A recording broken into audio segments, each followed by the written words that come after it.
नमस्कार, मैं हूं अर्चना कौशल और आप देख रहे हैं विकासशील हरियाणा। आज हरियाणा समेत पूरे देश के लिए बेहद महत्वपूर्ण दिन है, क्योंकि आज ही के दिन साल 1950 में स्वतंत्र भारत का अपना संविधान लागू हुआ था, जिसके बाद से कई उतार चढ़ाव को देखते हुए भारत अपने आजाद इतिहास के 73 साल पूरे कर चुका है और 74वें साल में प्रवेश कर गया है। इस खास मौके पर हरियाणा के मुख्यमंत्री मनोहर लाल ने यमुनानगर के जगाधरी में झंडा फहराया और परेड की सलामी ली। अपने संबोधन में मुख्यमंत्री मनोहर लाल ने ये कहा कि सबका साथ सबका विकास की सोच के साथ हरियाणा और पूरा भारत तरक्की की राह पर चल रहा है।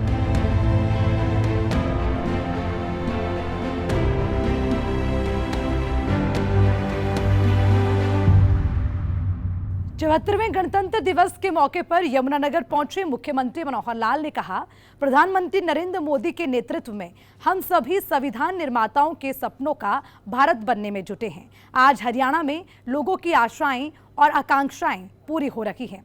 गरीब से गरीब लोगों को सरकारी योजनाओं का लाभ मिल रहा है।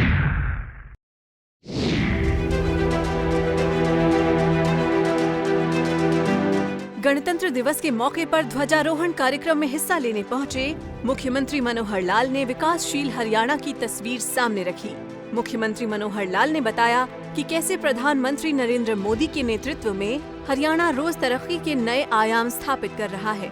उन्होंने कहा कि प्रदेश सरकार सबका साथ सबका विकास की सोच के साथ काम कर रही है, जिसका गरीब से गरीब लोगों को बिना किसी भेदभाव के लाभ मिल रहा है। आज जब हम आजादी का अमृत महोत्सव मना रहे हैं, तो हमें इस बात पर विचार करने की आवश्यकता है कि आजादी के बाद हमने अपने स्वतंत्रता सेनानियों और संविधान निर्माताओं के सपने का भारत बनाने की दिशा में कहां तक सफलता प्राप्त की है। प्रधानमंत्री श्री नरेंद्र मोदी जी के ओजस्वी और दूरदर्शी नेतृत्व में आज हम उनके सपनों का भारत बनाने की ओर दृढ़ता से आगे बढ़ रहे हैं। लोगों की आशाएं और आकांक्षाएं फलीभूत हो रही हैं। प्रधानमंत्री जी ने अयोध्या में भगवान श्री रामचंद्र जी का भव्य मंदिर, उसका निर्माण शुरू करवाकर करोड़ों देशवासियों की आस्था को मजबूती दी है। मुख्यमंत्री मनोहर लाल ने अपने संबोधन में कहा कि पिछले 8.25 सालों में हमने 3C पर काम किया है, यानी करप्शन, कास्टिज्म और क्राइम। इसी तरह 6S पर भी विशेष बल दिया है, जिसमें शिक्षा, स्वास्थ्य, सुरक्षा, स्वावलंबन, स्वाभिमान और सुशासन शामिल हैं। मुख्यमंत्री मनोहर लाल ने गणतंत्र का मतलब समझाते हुए कहा कि गणतंत्र का असल मतलब होता है उनकी आवाज सुनी जाए जिनकी कोई नहीं सुनता है।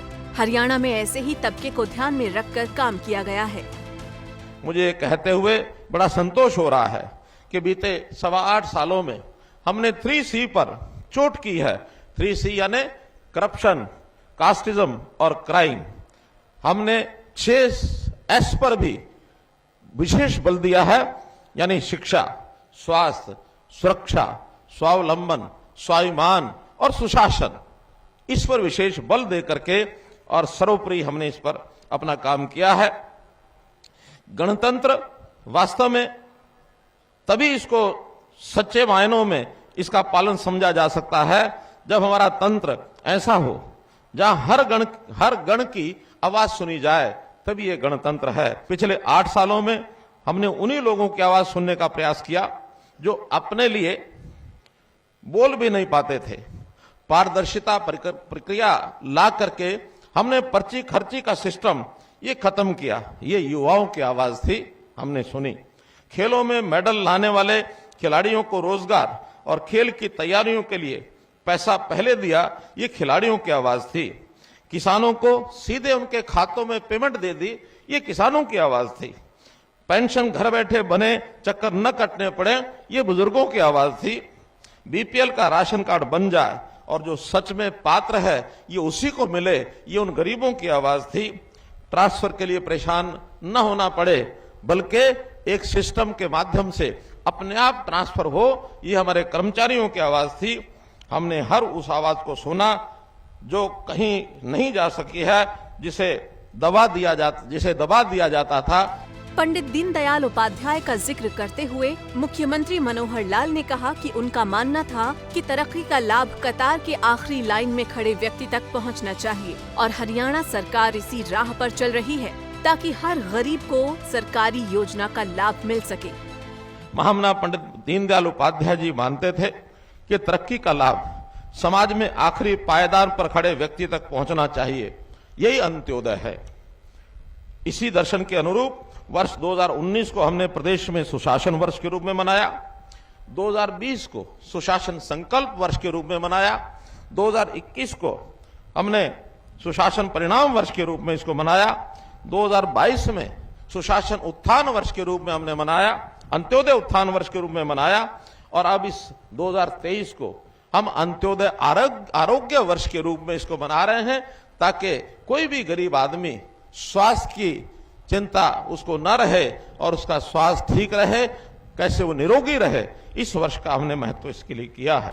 मुख्यमंत्री मनोहर लाल ने पोर्टल का जिक्र करते हुए कहा कि हमारी सरकार को पोर्टल की सरकार कहा जाता है, लेकिन इस पर हमें गर्व महसूस होता है क्योंकि पोर्टल के जरिए हमने लोगों की जिंदगी आसान की है। सबसे पहले गरीब आदमी को घर बैठे सरकारी योजनाओं और सेवाओं का लाभ मिले, इसके लिए हमने परिवार पहचान पत्र इसकी योजना की, आईटी का बड़े पैमाने पर प्रयोग किया। सब लोगों को सरकार के पास आने की जरूरत नहीं बल्कि सरकारी सब योजनाएं उसको घर बैठे प्राप्त हों, ये हमने प्रयत्न किया है। हमको पोर्टल की सरकार कहा जाता है, हमें गर्व है कि हम पोर्टल की सरकार हैं क्योंकि पोर्टल के माध्यम से ही हमने समाज के हर वर्ग के लोगों को सरल और पारदर्शी ढंग से सरकारी सेवाओं और योजनाओं का ये लाभ पहुंचाया है। हमने 100 से अधिक ऐप और पोर्टल शुरू किए हैं। ये पोर्टल का ही कमाल है कि गरीब की बेटी की शादी का शगुन, बुजुर्गों की पेंशन, विधवा की पेंशन, विद्यार्थियों की छात्रवृत्ति एक क्लिक से ये उनके खाते में पहुंच जाता है।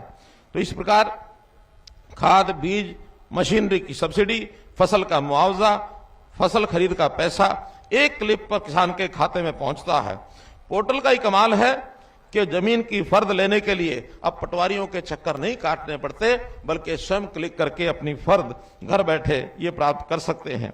विदेश जाने के इच्छुक अपना पासपोर्ट बनवाने के लिए जरूरी दस्तावेज घर बैठे ऑनलाइन अपलोड करके अपना पासपोर्ट बनवा सकते हैं। पोर्टल की बदौलत ही माननीय प्रधानमंत्री नरेंद्र मोदी जी की एक राष्ट्र एक राशन ये योजना सफलता को प्राप्त कर सकी। इस खास मौके पर मुख्यमंत्री मनोहर लाल ने उन सभी बलिदानियों को नमन किया जिनकी बदौलत भारत गुलामी की बेड़ियों को तोड़ने में सफल हुआ था। मुख्यमंत्री मनोहर लाल ने कहा कि हमारी सरकार बलिदानियों के बलिदान को कभी व्यर्थ नहीं जाने देगी। आज भारत का लोहा पूरी दुनिया मानती है। ब्यूरो रिपोर्ट, सूर्य समाचार।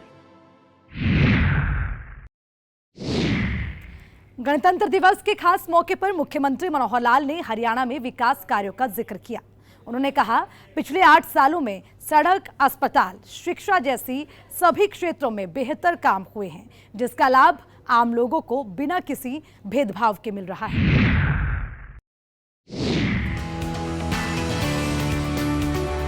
किसी भी प्रदेश के लिए वहां का स्वास्थ्य, शिक्षा और रोजगार बेहद मायने रखते हैं। मुख्यमंत्री मनोहर लाल ने अपने संबोधन में कहा कि प्रदेश के हर जिले में 200 बेड का अस्पताल, 20 किलोमीटर के अंदर कॉलेज और युवाओं को रोजगार कैसे मिले, इस पर सरकार का फोकस है। हमने विकास के नाते भी कोई कमियां नहीं छोड़ी हैं, चाहे वो राष्ट्रीय राजमार्ग हो, चाहे वो मेडिकल कॉलेज हर जिले में एक बनने की बात हो, हर जिले में 200 बेड का अस्पताल ये बनाया जाए, इसका भी हमने योजना शुरू की है। क्लस्टर अप्रोच के माध्यम से हमने 20 किलोमीटर के अंदर एक कॉलेज अवश्य होना चाहिए, इसकी योजना बनाई है। इसी प्रकार उद्योगों को लघु क्लस्टर के माध्यम से हर ब्लॉक में एक लघु क्लस्टर स्थापित हो ताकि लोगों को रोजगार मिले। हर विधायक को विकास के नाते से हमने 5 करोड़ रुपए की राशि उपलब्ध कराई है। हर विधायक को आदर्श ग्राम योजना के माध्यम से 2 करोड़ की वर्ष में राशि एक बार उपलब्ध होती है। हम किसी के भेदभाव किए बिना ये सब चीजें उनके लिए कर रहे हैं। नई शिक्षा नीति का जिक्र करते हुए मनोहर लाल ने कहा कि हरियाणा पहला ऐसा प्रदेश होगा जहां साल 2025 में पूरी तरह से नई शिक्षा नीति लागू हो जाएगी। गरीब छात्रों को बेहतर भविष्य देना सरकार की पहली प्राथमिकता है।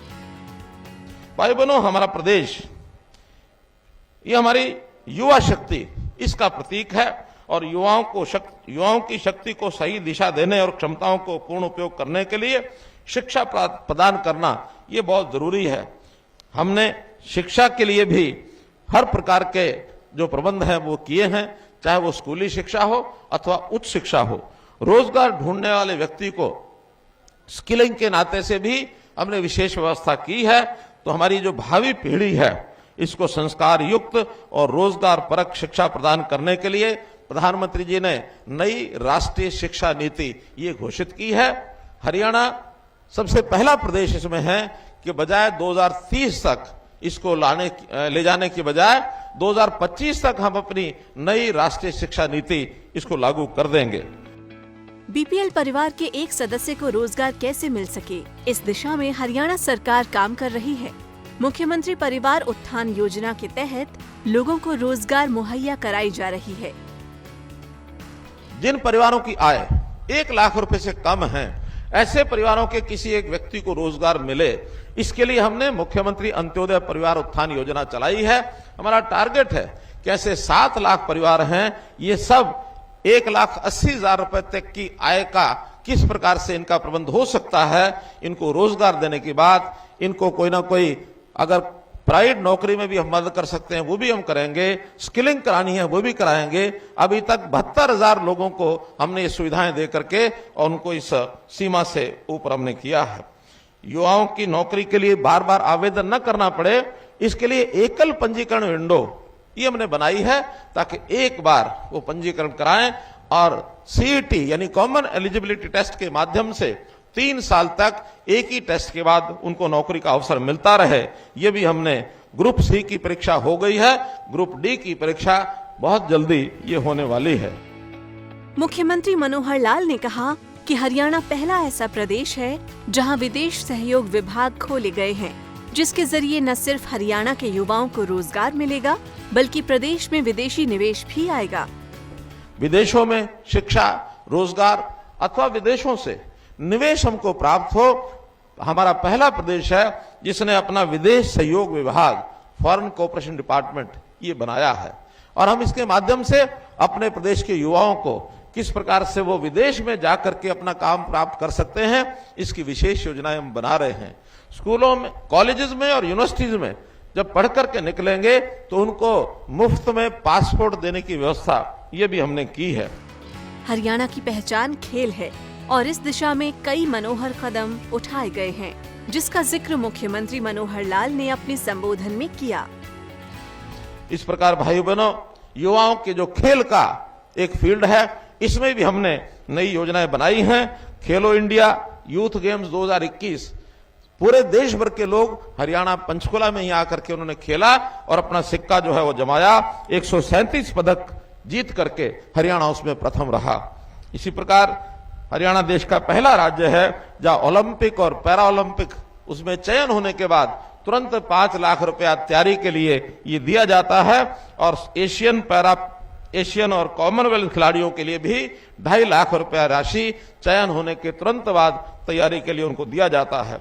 हरियाणा प्रतिभाशाली खिलाड़ी नियम 2018 में बनाए हैं कि जो मेडल लेकर के आते हैं ऐसे विद्यार्थियों के लिए हमने 550 पद ये नए सृजित किए हैं कि उनको मेडल लाते ही तुरंत उनको नौकरी दे दी जाए। इनमें से अभी हमने 204 खिलाड़ियों को ये नौकरी दे भी दी है।